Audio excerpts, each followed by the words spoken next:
It is hard to ignore in our community. Violence is on the rise. Data from local police departments shows there are more homicides in our neighborhoods and more of them involve guns.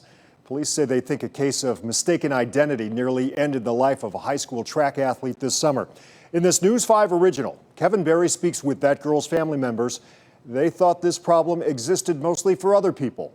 That is until suddenly their world was turned upside down. We first met Makayla Barlow in February, when the high school junior was looking forward to track season, but not excited about fighting through classes at home during a pandemic. Every day? Yeah. Soon after school let out, her fight changed. When I left for my second job, then it happened.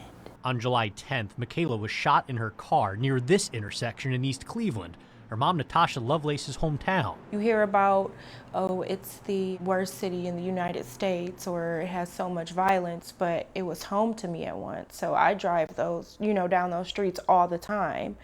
And now that this happened, I'm avoiding that area. The bullet entered Makayla's head just above her right eye. Emergency surgery and breathing tubes helped save her life. She asked me if she was dead, and of course I told her no. Even after beating long odds, part of her body is still weak, and she's still trying to relearn simple motor skills.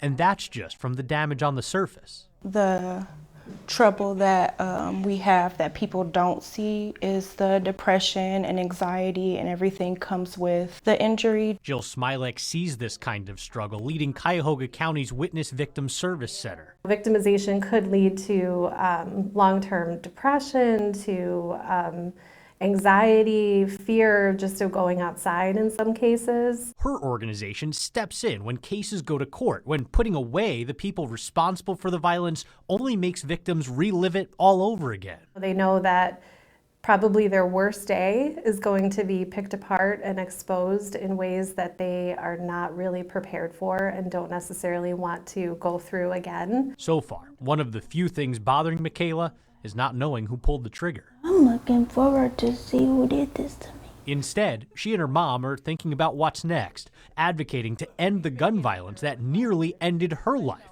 for no reason at all. I would say, why? We tell her every day how awesome she is, and how much of a miracle she is, but it's going to be a journey. In Cleveland, I'm Kevin Berry, News 5.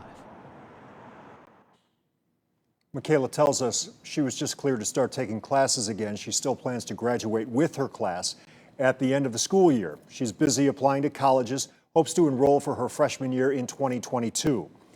Meanwhile, police are still investigating that shooting. We wanted to learn a little bit more about what's being done to prevent violent crimes like that one. 1 year ago, we talked about the Anti-Fragility Initiative at university hospitals. It tries to care for victims of violence after they've left a hospital to make sure they don't become victims again or even perpetrators in the future.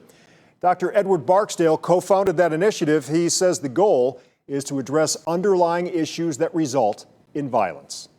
I think often we think that violence is a criminal justice issue, depravity of people, but it's the social environment that they live in, where people live, where they work, where they play, the housing insecurity, the food insecurity. That program lasts for 1 year. Roughly 50 families signed up for it since the start of 2021. You can learn more by exploring this story on our News 5 app.